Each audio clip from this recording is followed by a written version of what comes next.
നിങ്ങളെല്ലാവരും കണ്ടു കാണും, പെറ്റുകൂട്ടി ജനസംഖ്യ വർദ്ധിപ്പിക്കാൻ ശ്രമിച്ചാൽ പ്രകൃതി തന്നെ അതിനെ നേരിടും എന്നുള്ള ഒരു പോസ്റ്റ്.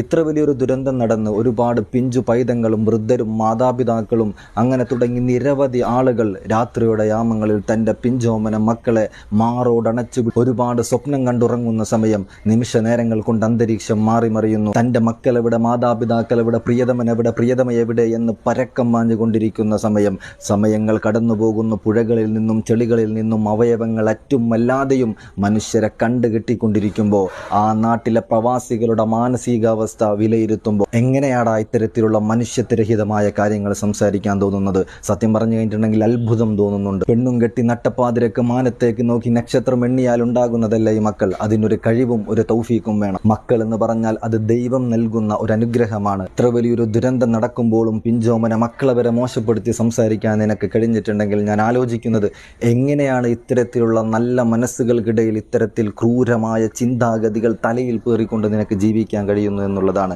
സത്യം പറഞ്ഞാൽ ഈ വെള്ള വസ്ത്രം ധരിച്ചുകൊണ്ട് ഇതുപോലെ സംസാരിക്കരുത് എന്ന് എനിക്ക് വ്യക്തമായിട്ടറിയാം. പക്ഷേ ഒരു മനുഷ്യനായതിൻ്റെ പേരിൽ മാത്രം സംസാരിച്ചു പോകുന്നതാണ്.